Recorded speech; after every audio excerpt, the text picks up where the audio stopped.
Welcome to the news of the week. Il nous reste combien de temps, Luc 45 minutes. Il nous reste 40 minutes. 40 minutes. Alors, j'espère que tout le monde a pris des notes. Je vais essayer de faire une synthèse rapide, mais je vois peut-être 2-3... Pardon je vais essayer, mais je vois 2-3 grands axes. Un axe législation. On a eu plusieurs questions sur le sujet, de dire... qui pense ici que la législation est un frein en France? D'accord, donc c'est bien ça. Quand on entendait les députés et anciens ministres, j'étais plus très sûr, donc c'était juste pour vérifier. Deuxième, je pense, axe, c'est celui sur l'éducation. Et je pense qu'il est à la fois au niveau de l'école, on l'a couvert ici, mais je pense qu'il est également professionnel. La transition, quand les jobs disparaissent, il faut trouver d'autres jobs, donc il y a un sujet de formation. Alors, je crois que ça a été couvert dans certaines des idées, mais on pourra peut-être l'évoquer, l'éducation de transition. J'ai quelques exemples aussi sur le sujet, mais on pourra peut-être couvrir ça.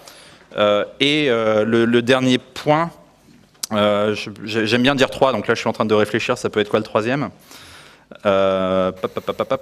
Oui, qui est peut-être un peu sur le futur en général. Je pense qu'on a des questions sur le cloud, des questions sur l'impact sur le futur, sur la médecine, comment taxer les robots. Donc on fera peut-être un sujet sur vos visions du futur à court et à moyen et long terme. Est-ce que ça vous va? Et puis encore une fois, le contrat, le recrutement. Et... Alors, je vais commencer peut-être une question peut-être pour Sandra sur l'éducation. Je suis désolé, hein, ça tombe sur toi. Et si tu veux faire quelques réactions sur ce qui a été dit. Alors pareil, on n'a pas beaucoup de temps de parole par personne. Si vous pouvez prendre un point et après commencer à débattre dessus, et je m'en écarterai. Mais soyez incisifs peut-être en 2-3 minutes et n'hésitez pas à être en désaccord. Je sais qu'on dit souvent qu'en France, on débat plus récemment, mais justement, on va essayer d'être. N'hésitez pas à être en désaccord et agressif. Ou pas. Alors, il y avait une question sur comment rapprocher l'école et l'entreprise. Je pense que c'est un point clé. Alors, on parle d'apprentissage. Je pense que c'est un vrai sujet. Il faut développer encore plus l'apprentissage. Donc, moi, quand je discute avec ma RH, elle m'explique qu'un contrat d'apprenti, ça coûte quasiment plus cher qu'un contrat normal. Donc, il y a un vrai sujet parce que tout le monde pense que c'est moins cher, ça ne l'est pas. La deuxième chose, c'est imaginer beaucoup de portes ouvertes pour que les jeunes viennent dans les entreprises, comprendre les métiers. Moi, je fais un Family Day chaque année pour que les enfants viennent voir les bureaux des parents, comprennent les métiers par exemple, et puis approcher un peu les professeurs. Donc les élèves ont du mal à trouver des stages, il faut le savoir. Donc moi je prends beaucoup dans ma société de contrats de stages d'orientation 3e, beaucoup de stagiaires, mais je prends aussi des professeurs avec la Fondation Croissance Plus Responsable. On a des stages pour les professeurs et ça leur permet de découvrir les métiers parce qu'en fait les professeurs ne connaissent pas les métiers et encore moins ceux du digital.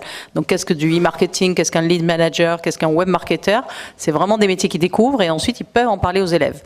Donc voilà, il y a beaucoup de choses à faire. Je pense que toutes les entreprises doivent être responsables, citoyennes là-dessus. Et je trouve scandaleux que les jeunes n'arrivent pas à trouver non seulement des stages en intention de 3e, mais aussi des stages tout court, parce que c'est pas normal. Voilà, on a 3 millions de PME en France et on devrait ouvrir nos portes plus régulièrement. J'aimerais rebondir peut-être sur Véronique, mais Sandra, toi, ce que tu dis, c'est qu'il faut éduquer les professeurs. Mais est-ce qu'il vaut mieux pas remplacer les professeurs par des personnes qui sont déjà éduquées sur le sujet ou, Non, alors moi, l'expérience que j'ai, juste en 2 minutes, c'est quand j'ai accueilli des professeurs, ils étaient ravis, ils posaient beaucoup de questions, ils étaient curieux et ils avaient tout compris quand ils ressortaient des 3 jours. Je pense qu'on le fait passer. De même que quand on dit on va demander à des députés, on va proposer à des députés de venir en entreprise, c'est le même sujet. Sandra, la semaine prochaine, j'ai 3 futurs inspecteurs des finances qui sont en stage chez moi pendant 3 jours, donc si tu veux venir. C'est le vie ma vie. Véronique, est-ce que tu as des remarques sur le sujet? Je suis parfaitement d'accord avec Sandra.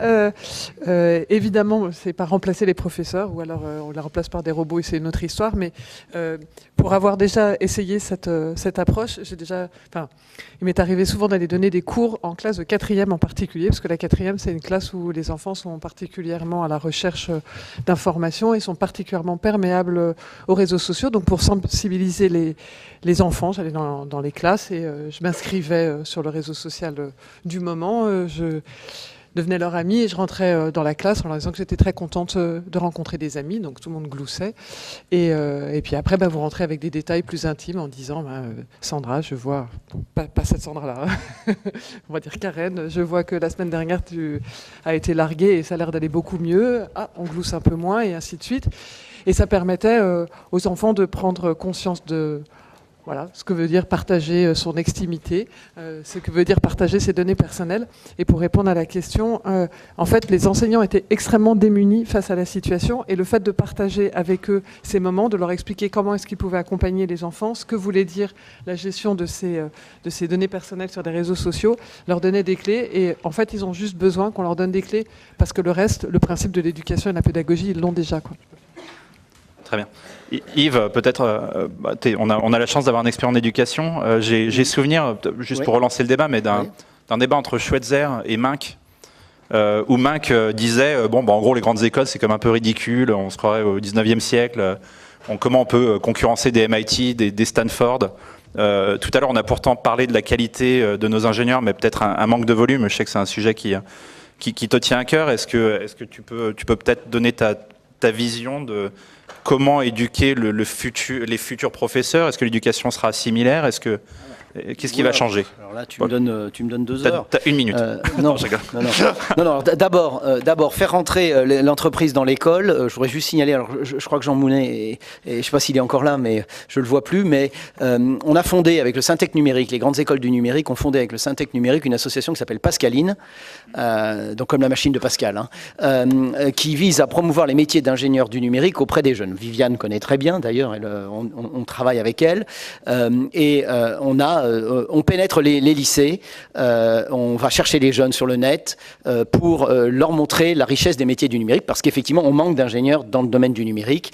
Et donc, je voulais signaler pour dire qu'on a avec Syntec numérique et nous, d'autres, Sinov IT nous a rejoints, on a associé également le SIGREF, et aujourd'hui, effectivement, on essaye de vendre ces métiers du numérique. Et l'association de professionnels avec des établissements d'enseignement supérieur, en l'occurrence des grandes écoles d'ingénieurs du numérique, je dirais, fait que les établissements d'enseignement secondaire nous acceptent plus facilement. On est la caution, on va dire, académique, là où l'entreprise arrivant seule peut avoir un peu plus de mal à pénétrer le système éducatif. Ça, c'est ma première remarque. Quelqu'un a posé la question de savoir comment orienter les jeunes vers les métiers porteurs.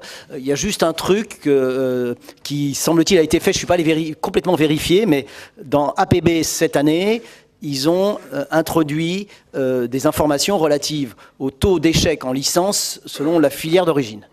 Ça me paraît une très bonne idée. De même que donner les taux d'employabilité à la sortie des formations, ça me paraît une très très bonne idée. Parce que quand les jeunes, qui sont quand même pas cons, ils iront voir les employabilités, qu'ils iront voir les taux de succès des jeunes qui sont passés avant eux dans les formations qu'ils envisagent de faire, ils arrêteront d'aller dans des formations où il n'y a pas de boulot à la fin, où ils sont sûrs de se planter. Voilà.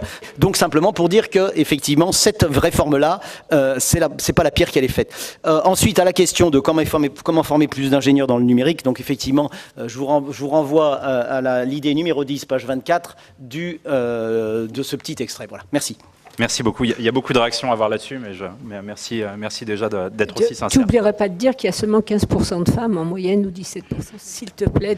Oui, alors il se trouve également... Alors je pourrais aussi faire de la pub pour effectivement femmes du numérique, pour les trophées Excellencia, là, puisque on est en plein lancement. Donc si vous avez des jeunes filles qui sont aujourd'hui en classe prépa d'école scientifique, elles ont la possibilité de s'inscrire dans un trophée qui s'appelle le trophée Excellencia, si l'école concernée a effectivement décidé de participer, elles auront la gratuité de leur scolarité si elles sont lauréates. Donc ça, faut le savoir, donc j'en profite pour le dire aussi. Donc on travaille aussi effectivement pour féminiser la profession d'ingénieur du numérique. On va passer de l'école au travail.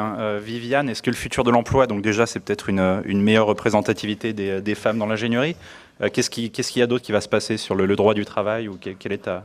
Si tu avais d'autres questions. Oui, alors tout d'abord, il y a une question sur les contraintes, effectivement, et vues par l'étranger, comment on voyait nos contraintes. Alors, tout le monde aujourd'hui parle du contrat de travail comme d'une obsession. Ce qu'il faut savoir, c'est que le contrat de travail et le droit du travail, c'est une chose, mais qu'en réalité, il y a plus de 700 conventions collectives qui viennent rajouter des couches de confiture bien confortables par-dessus, ce qui n'est pas pour simplifier les sujets. Donc, on a lancé un chantier que je mène pour le MEDEF sur la restructuration des branches. C'est un chantier qui va prendre du temps, mais qui est important. Et c'est entre autres pourquoi, quand vous entendez parler de l'inversion de la hiérarchie des normes, on essaye de se sortir du sujet en disant, mettons en priorité ce qui va se dealer dans l'entreprise, sachant que dans ces cas-là, le droit du travail ou ce qui sera négocié au niveau de la branche, nouvelle formule, sera pour les entreprises qui ne négocieront pas. Ceci étant dit, il va bien falloir revoir les choses. Et aujourd'hui, quand on ne veut pas bouger, beaucoup des candidats aujourd'hui à la présidence savent qu'ils vont avoir un vrai sujet. Alors, on est parti de l'auto-entrepreneur, on est parti de l'indépendant, du travail de l'indépendant. En réalité, le problème, c'est quid du salariat et quid du multistatut. Puisque demain, beaucoup de gens arriveront ou parce qu'ils seront dans des métiers qui seront en train de se transformer et ils vont passer par une période de chômage, de transformation de leurs compétences. Et aujourd'hui, il faut arrêter de dire que le travail en temps partiel, il sera peut-être subi, mais il sera une obligation. Et en fin de compte, les gens auront peut-être 2 ou 3 emplois à temps partiel. Est-ce que ces temps partiels auront le même statut? C'est-à-dire, est-ce que je peux pas être salarié le matin, essayer de créer ma start-up l'après-midi, et puis parce que j'ai besoin de mettre du beurre dans les épinards, faire 3 heures du beurre le soir, par exemple. Or là, j'aurais bien un multistatut. Et je vais peut-être faire bondir les choses, mais il y a une idée de bondir des gens, mais il y a une idée qui est en train de se dire, finalement, on a un modèle comme ça, qui est super décrié, c'est le statut des intermittents. D'accord? Et quand on aura trouvé la solution à ça, je ne dis pas qu'il est bien, je dis simplement qu'il révèle un multistatut et qui comporte un multistatut. Donc, quand on aura trouvé la solution à ça, parce qu'on en connaît ses inconvénients, on pourra regarder. À partir de là, pourquoi? Parce que tout le financement de notre modèle social est basé sur le salariat. Donc, c'est un vrai sujet. C'est un vrai sujet parce que demain, et moi j'ai demandé effectivement à Rexecode de bien vouloir nous faire une étude prospective pour dire à partir de quand dans la courbe des âges, on va avoir un basculement qui va se passer de... Aujourd'hui, on est entre 5 et 10% de gens qui sont concernés par ça, suivant les études qui sont faites. Et quand est-ce que ça va passer à 20-25%? Parce que le jour où ça bascule et qu'on a une génération qui arrive et qui sera dans ce domaine, eh bien, notre modèle social, il vole en éclats. Et là, on aura plus 3, 4 ans, 5 ans, 10 ans pour discuter parce que ça sera demain. Donc, il y a le sujet de transformation. Quand on regardera ça, quand les générations futures regarderont ça et diront, bah, tiens, ils ont passé 10 ans, 15 ans, 20 ans à se transformer à l'échelle, je dirais, du temps, c'est pas grand-chose. Les populations, et notamment les populations non qualifiées et les populations qui vont avoir leur métier robotisé, vont être complètement concernées et je peux vous assurer que c'est un vrai sujet qui devrait être une cause nationale et qui est un sujet de la démocratie qui pourrait être mis en cause. Voilà. C'est un super sujet. Je vais juste peut-être faire une aparté avec 2-3 chiffres. Je vais donner les points de vue américains, mais en gros, il y a 2 écoles. Il y a l'école de c'est fini. Il y a cette grande transition qui va être terrible et tout le monde va être détruit. Et on voit un gradient d'ailleurs. Les plus anciens ici, je pense, ont commencé ou même avant. Regardez, il y a quelques centaines d'années, vous étiez agriculteur, vos parents étaient agriculteurs, les grands-parents étaient agriculteurs. On avait un métier, le même métier sur plusieurs générations. Après, on est arrivé à un métier toute sa vie dans une entreprise. Ensuite, 1 ou 2 jobs peut-être par vie. Et puis maintenant, les plus jeunes ici, on doit déjà avoir 10 jobs. Et dans 20 ans, ce sera peut-être 100 ou 300 jobs. Il va y avoir, dans 5 ans à peine, dans 5 ou 6 ans aux États-Unis, 40 millions de personnes, je crois que c'est 20% de la population active, qui sera freelancer. Je pense qu'il n'y aura plus de jobs, moi, c'est mon point de vue. Tout devient très fluide. 20%. Mais deuxième école, donc il y a une autre école qui dit c'est génial la robotisation, on va revenir à la Grèce ancienne, robot...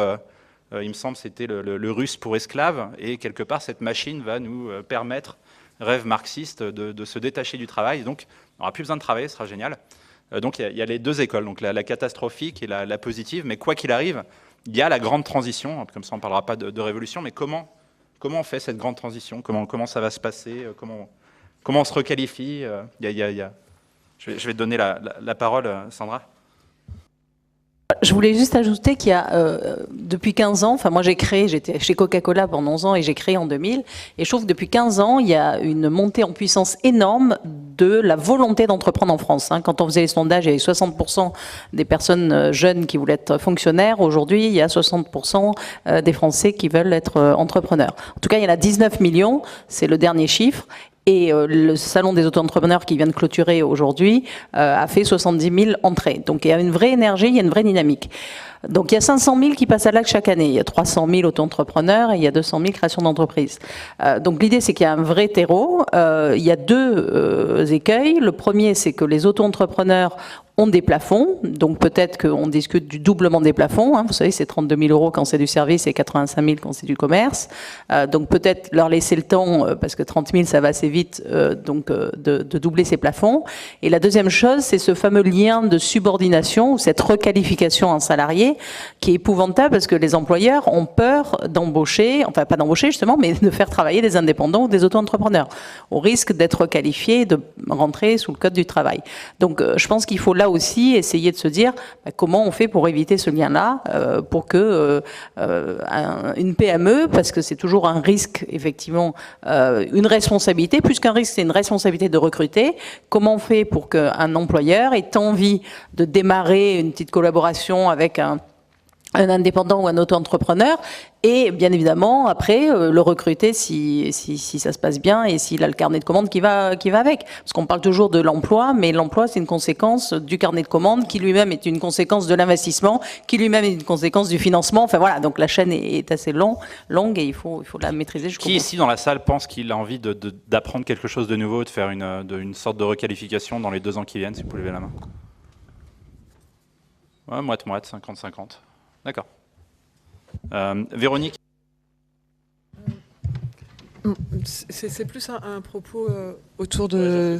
Non, mais c'était dans la même veine, c'est que les nouvelles générations, on voit, moi j'ai constaté en 20 ans, la première société que j'ai créée, on n'avait pas de frein à l'embauche, on n'avait pas cette frayeur-là, et surtout les gens qu'on rencontrait avaient envie d'être salariés et étaient dans une dynamique complètement différente. Aujourd'hui, les jeunes qu'on rencontre, ils n'ont pas du tout cette logique-là, ils ont envie d'indépendance, ils ont souvent envie de ce double statut, mais pas forcément subir, ça peut être une envie justement, parce qu'ils ont un projet à côté, ils viennent travailler avec vous pour apprendre, pas que pour des raisons pécuniaires, mais ils ont leur idée à eux, et c'est compliqué à gérer, c'est compliqué de les accompagner, ils ont l'impression d'être contraints, et surtout on est dans un pays où paradoxalement on parle peu de l'emploi, peu du statut de l'emploi et beaucoup du chômage. En fait c'est comme si l'ensemble du système aujourd'hui était construit pour créer le chômage, pour gérer le chômage, non pas, là on parle en ce moment des mensualités, de combien on va rembourser, combien de temps les gens vont être en soutien d'eux, et on n'est pas dans cette logique, dans cette dynamique, on parlait de l'Allemagne tout à l'heure, ce sont des pays où on parle emploi, on parle prime à l'emploi, où on accompagne les chefs d'entreprise. Là, pour accompagner les chefs d'entreprise, on leur dit, mets-toi au chômage, et puis tu toucheras le chômage, et puis comme ça, ça ne favorise pas... C'est 25%, je crois, le taux de chômage chez le moins de 25%. Et si vous me permettez, aujourd'hui, le gouvernement parle du compte personnel d'activité, dans lequel il voudrait rajouter un certain nombre de pierres que je considère, moi, dans un sac à dos, donc voilà. Mais ce qu'il faut d'abord penser, c'est quoi le multistatut, et c'est comment on revoit les choses d'une façon plus complexe. À partir de là, on pourra repenser à l'individu, comment on remet les protections autour par rapport aux périodes, les entre-périodes, etc. Mais il faut déjà commencer par le commencement, parce que si on commence à mettre un compte personnel d'activité où on vous met la pénibilité, le machin, le truc, ce qui reste de RTT, de tout ce que vous voulez, on va faire un fourre-tout qui ne servira à rien. Voilà, c'est ça qu'il faut comprendre. C'est impossible de changer tout ça ici, non? À un moment donné, c'est où on ne change pas, ou on va redevenir un village gaulois, finalement, pourquoi pas? Je voulais juste un petit truc par rapport au numérique, une autre spécificité par rapport à ce multistatut. Il y a un sujet qu'on n'évoque pas toujours, enfin j'ai entendu peu de politique sur le sujet, c'est le télétravail. Parce qu'en fait, les outils avec lesquels nous fonctionnons aujourd'hui permettent de travailler d'un peu partout, pas que de chez soi. Et c'est un sujet compliqué, parce que les assurances, quand vous êtes employeur et que vous avez des télétravailleurs, c'est compliqué. Tout le monde ne sait pas le faire. On parlait d'éducation tout à l'heure, ça aussi, ça s'apprend. Comment je gère mon temps, comment je fais avec tous ces outils pour pouvoir travailler d'un peu partout, être en nomade. Et c'est un statut qui est peu réfléchi et peu étudié par les politiques aujourd'hui. Il y a une loi, notamment, en fait, c'était Larcher qui avait fait. Gisèle, c'était Larcher qui avait fait. Mais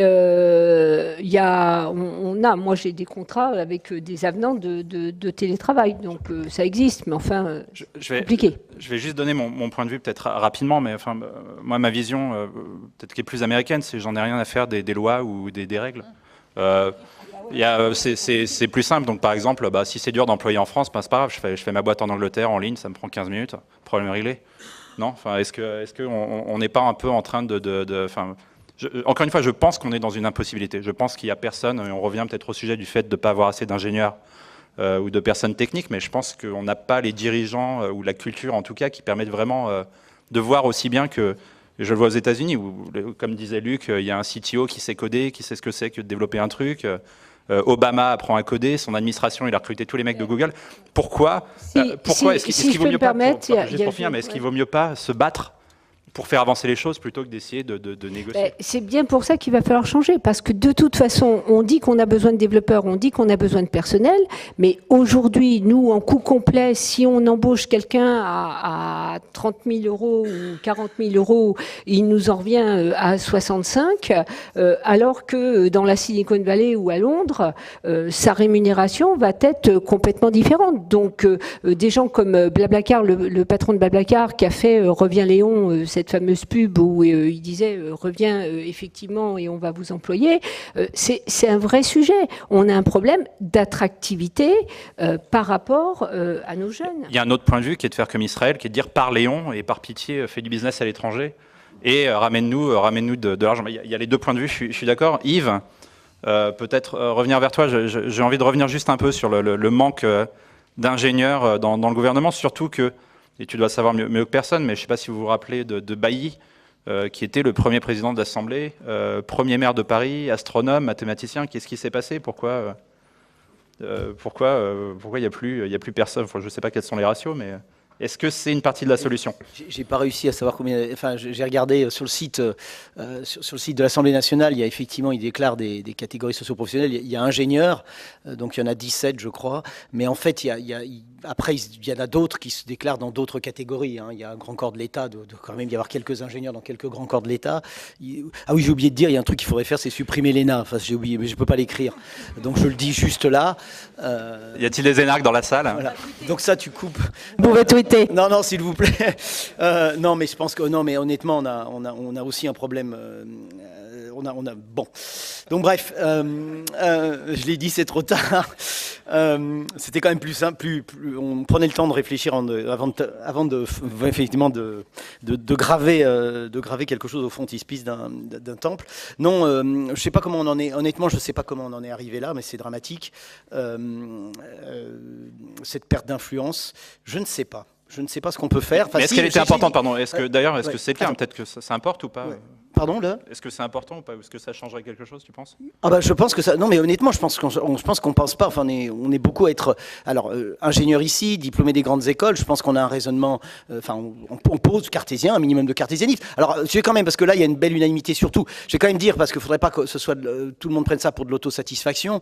Les grandes écoles d'ingénieurs ont profondément revu le contenu de leur formation pour l'adapter aux enjeux du XXIe siècle. Donc ça, je dis ça parce que je dis toujours les anciens élèves d'une école sont toujours les meilleurs et les pires des ambassadeurs. Alors les meilleurs parce qu'évidemment ils ont plutôt envie de dire du bien, à part il y a toujours une brebis galeuse qui va écrire un livre en crachant dans la soupe. Alors un coup c'est HEC, un coup c'est l'X, un coup c'est les ponts, enfin bref, peu importe. Mais en général on est plutôt envie d'en parler. Et le pire des ambassadeurs, parce que vous en parlez tel que vous la connaissez, vous l'avez connue à l'époque où vous y étiez. Et je peux vous dire qu'il n'y a pas que les entreprises qui se réforment, les grandes écoles aussi. Et donc aujourd'hui, et pour terminer, je réponds à côté de la question, mais aujourd'hui on forme des ingénieurs qui sont innovants et entrepreneurs.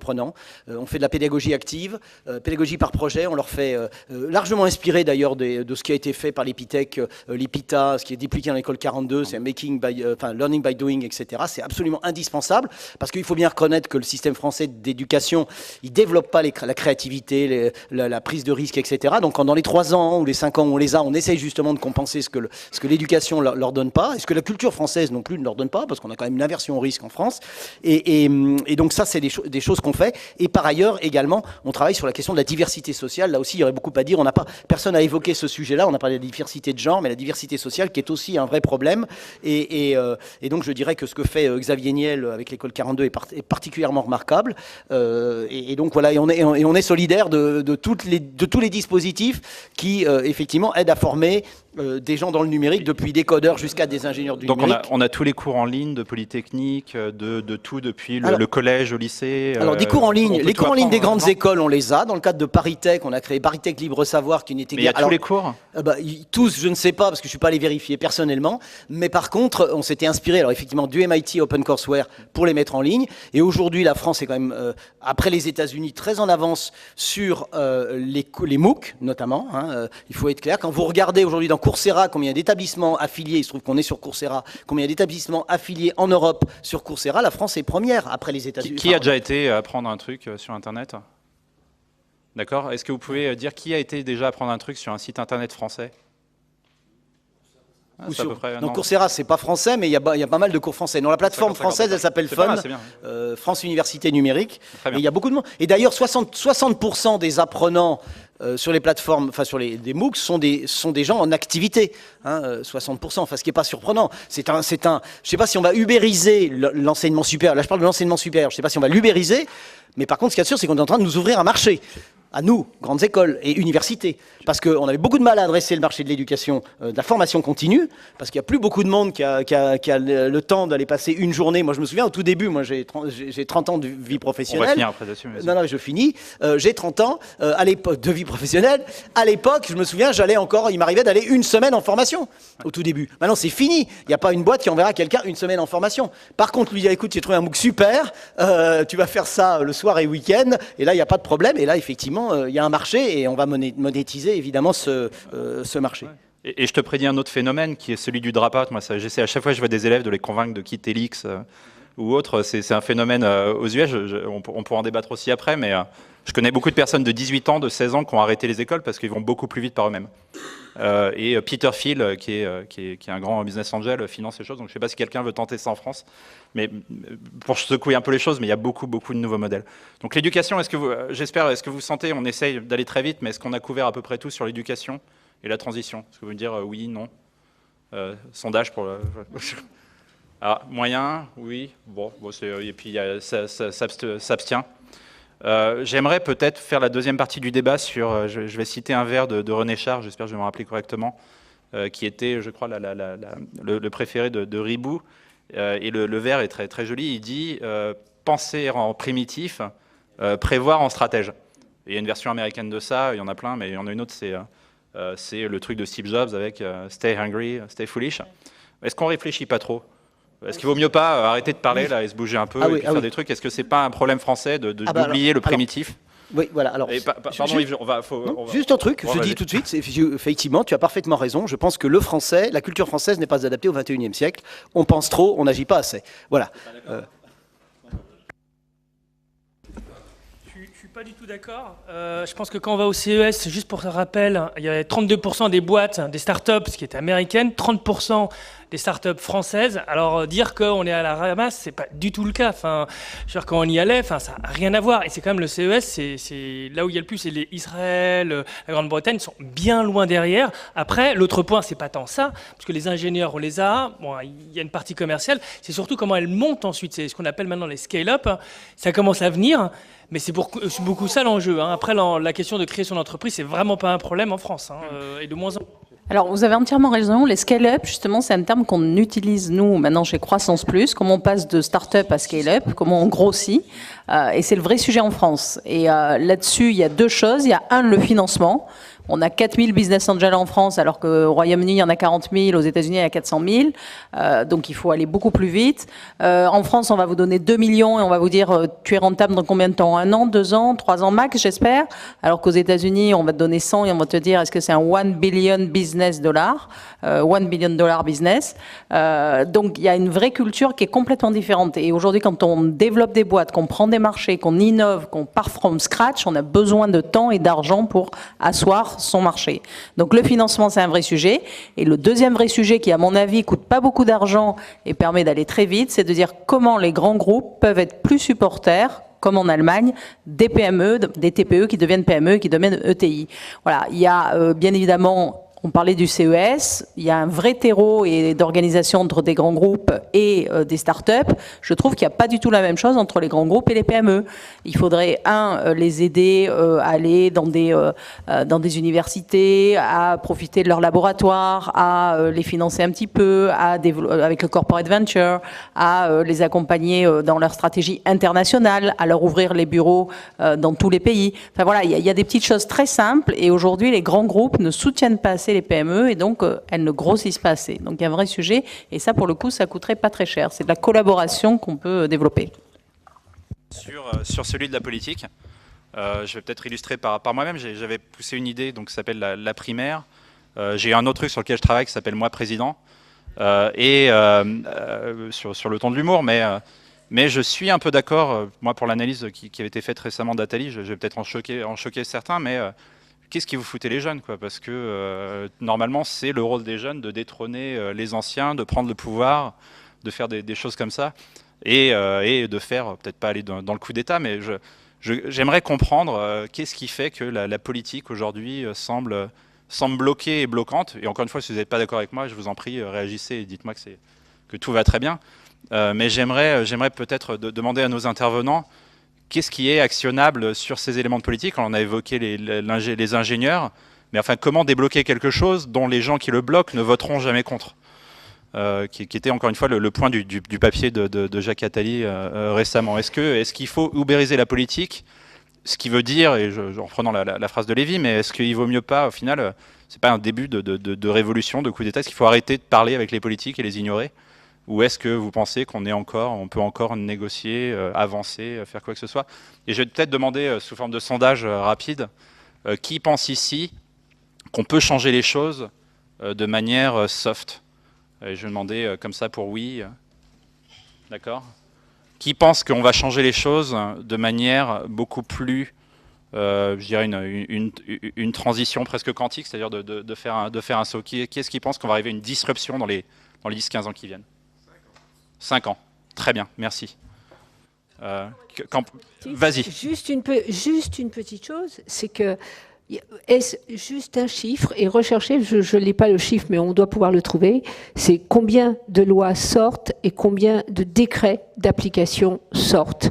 Et le sujet aujourd'hui, c'est si vous voulez faire changer quelque chose, quand vous allez voir un ministère, vous amenez directement, vraiment, le décret qu'il faut modifier avec le bon wording, parce que si vous ne faites pas ça, ça sortira 10 mois plus tard, et encore faut-il que ça sorte. Avec le nouvel orthographe. Donc, on a, mais c'est un vrai sujet. C'est-à-dire que quelle que soit aujourd'hui la volonté des politiques, on a une armée de réserve qui s'appelle l'administration et qui bloque. Voilà. Donc tant qu'on n'aura pas fait sauter ça, on aura un sujet.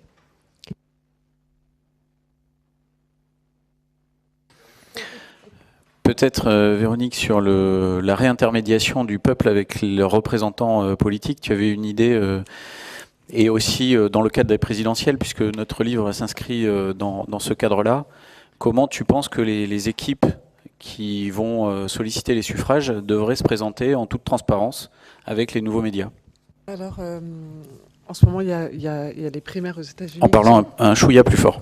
Aux États-Unis, en ce moment, il y a les primaires qui sont toujours inspirantes sur ces sujets, parce que pas forcément que les politiques américains et ce qui se dit soit tout à fait intéressant, mais en tout cas, les dispositifs qu'ils utilisent sont vraiment intéressants. Et ils ont des dispositifs où ils discutent avec le citoyen, et cette notion difficile qu'ont aujourd'hui les Français avec le politique, cette espèce de perte de confiance, le sentiment, les uns et les autres, on a des tas de récriminations, mais on a déjà le sentiment en tout cas qu'on a peu de poids, peu de possibilités de discuter, peu de possibilités d'influer.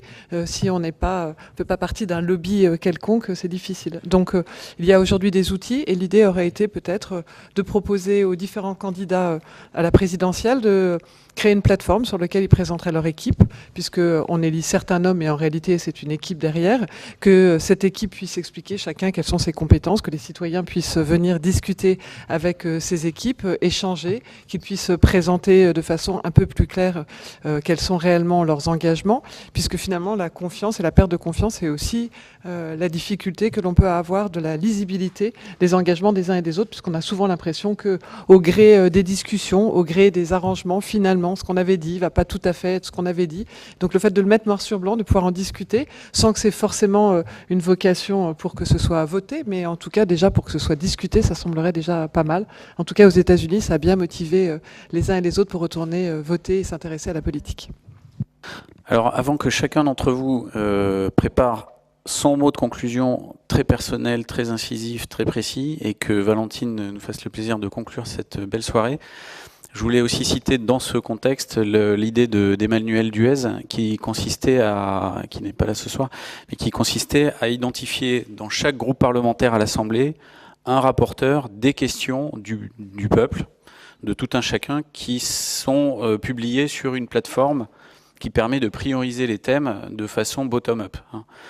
Et donc ça, aujourd'hui, ça n'existe pas. Ce serait extrêmement simple à mettre en œuvre. Ça n'est pas des magots, c'est très concret et ça permet d'ancrer le débat de n'importe qui avec un représentant qui est chargé dans chaque groupe parlementaire de se faire le porte-voix des meilleures idées, ou en tout cas des questions. Il n'y a pas que des idées, il y a aussi des questions du peuple, de tout un chacun, de chaque citoyen sur les questions qui sont débattues à l'Assemblée nationale pour éviter finalement que les débats soient des débats d'appareils politiques ou d'experts politiques.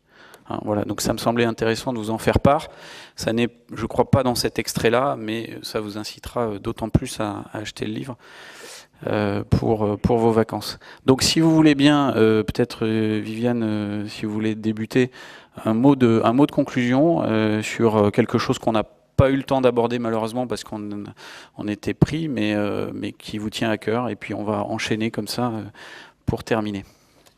Écoutez, je pense qu'on a évoqué un certain nombre de choses. Je pense qu'on est vraiment dans les 5 ans qui viennent. On a, enfin, même un peu plus court si on peut, on a des décisions très, très radicales à prendre parce que, vous le dites, on a des startups, on a des forces, on a des bonnes idées, il faut qu'on puisse les transformer, mais on est aussi dans une période de danger extrême. Donc c'est passionnant et croyez-moi, vous avez tous une opportunité.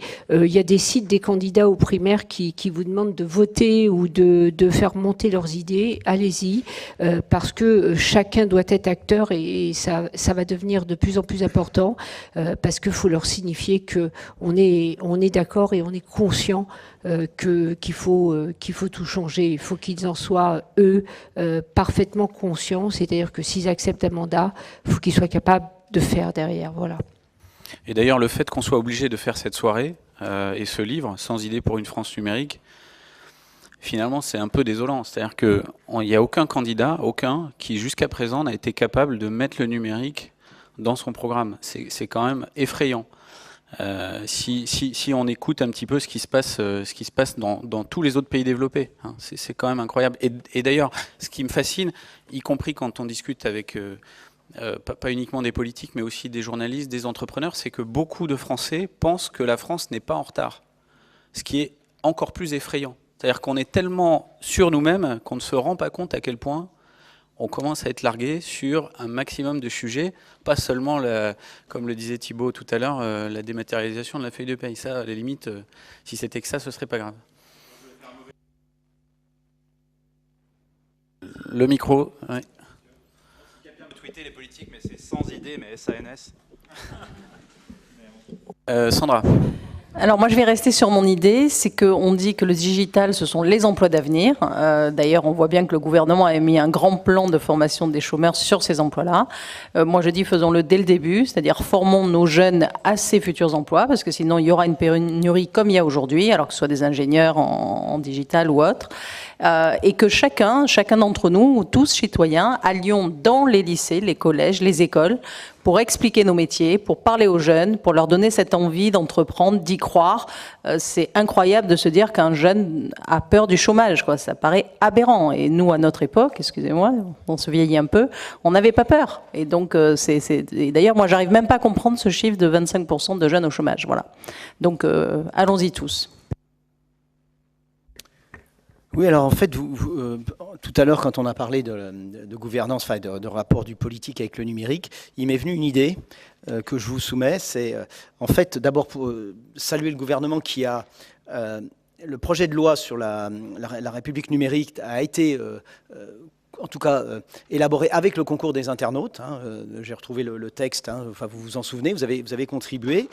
Et je me suis dit, premièrement, ce serait vraiment intéressant qu'un bilan soit fait. Et que même tout simplement, on demande aux internautes de savoir s'ils se retrouvent, s'ils ont l'impression, demander à chacun, de dire, finalement, le résultat final, est-ce que vous avez l'impression de retrouver les idées que vous aviez données, de les retrouver? Est-ce qu'il y a une majorité du coup qui s'y retrouve? Parce que je pense que si c'est le cas, c'est vraiment une initiative à encourager. Ce serait très motivant, je pense, pour tout le monde de savoir que les internautes qui ont contribué se sont retrouvés finalement dans le projet de loi, majoritairement, parce que finalement, quand on est élu à 50,5%, à la limite, s'il y a 55% des internautes qui ont l'impression de s'y retrouver, ce sera déjà un vrai succès. Et donc je pense que ça, c'est quelque chose qui serait certainement très très intéressant. Alors il se trouve qu'Axelle Lemaire, je la connais un petit peu, enfin là actuellement elle est un peu occupée par autre chose, mais elle est ma ministre de tutelle. Et donc j'ai bien envie de lui suggérer, enfin elle a peut-être prévu de le faire, mais de faire un bilan, et c'est très économie numérique, c'est-à-dire tirons les enseignements de l'expérience qu'on a faite, prenons le temps. Il est dit d'ailleurs qu'elle rencontrera elle a prévu de rencontrer les contributions qui auront les gens qui auront fait des contributions, qui auront recueilli le plus de voix, etc., etc. Donc là, je crois qu'il y a quelque chose, il y a un germe. Hein. On a dit tout à l'heure qu'effectivement la politique à l'ancienne, ça marchait plus. Là, il faut quand même s'agir du gouvernement qui a lancé cette initiative. Je pense qu'il faudrait qu'on essaye qu'on tienne, qu'on soit constant dans l'effort, qu'ils soient constants dans l'effort, et qu'on les aide à être constants dans l'effort et à créer le feedback, parce que c'est ça qui marche. Voilà. J'ai une autre idée rapide. Merci à mes voisins, on interagit aussi ici, mais c'est juste de dire faisons comme en Angleterre, aux États-Unis, c'est-à-dire de faire des pétitions en ligne qui, une fois arrivées à un certain niveau, obligent légalement l'Assemblée à le couvrir. Oui, c'est possible. Mais effectivement, ce qu'Axelle Lemaire a lancé était très innovant et ça a super bien marché au-delà des espérances. Voilà. Donc ça, c'est remarquable. Ouais, ouais. Ça montre l'attente des citoyens. Pas forcément tout à fait en phase avec vous pour une chose, c'est que moi, je trouve que cette histoire de secrétariat d'État au numérique devient fatigant. Je trouve que ça n'a pas de sens. En fait, pourquoi est-ce qu'on doit cantonner le numérique dans un secrétariat d'État? En réalité, c'est quelque chose qui irradie partout. On devrait plutôt avoir des spécialistes du numérique dans l'ensemble des ministères. Monsieur parlait tout à l'heure de la santé, mais c'est un vrai sujet, le numérique, dans la santé. La justice, c'est un vrai sujet. Enfin, voilà, donc pourquoi est-ce qu'on doit ranger ça dans une case, même si Axelle Lemaire fait un travail formidable, a fait des choses très bien. Mais peut-être que l'une des clés, c'est déjà d'arrêter de ranger ça dans une jolie petite case. Ensuite, de constamment parler des startups avec cet esprit de startup veut dire nouvelle techno. Dans une startup, c'est une jeune société. Il n'y a pas que la technologie. Donc voilà, bon, c'était juste par rapport à ce que vous disiez. Après, moi, c'était plus... enfin voilà, s'il devait y avoir un mot de conclusion, c'était la notion de passer de l'information à l'usage. Et ce qui me semble compliqué pour les politiques aujourd'hui, au-delà de tous les outils, je reviens toujours sur cette histoire de posture et de compréhension des enjeux, mais en fait, c'est d'accepter que le changement va être continu. On ne va pas changer pour une fois et puis après, ça sera bien comme ça et ça ne bougera plus, ça va changer perpétuellement. Ça veut dire qu'on ne maîtrise plus les choses et je pense que pour un politique, c'est déjà compliqué pour une entreprise et un chef d'entreprise, mais alors pour un politique, c'est paniquant. Ne pas maîtriser les choses, c'est quelque chose de compliqué. Donc il va falloir éduquer notre environnement au fait que non, on ne maîtrise plus les choses et c'est pas si grave parce que parfois du chaos peuvent naître des étoiles et que c'est pas si grave que ça de ne pas maîtriser. À partir du moment où on l'accepte et où on se met dans une situation, on est prêt à s'adapter et à changer. Merci beaucoup. Chère Valentine, la conclusion,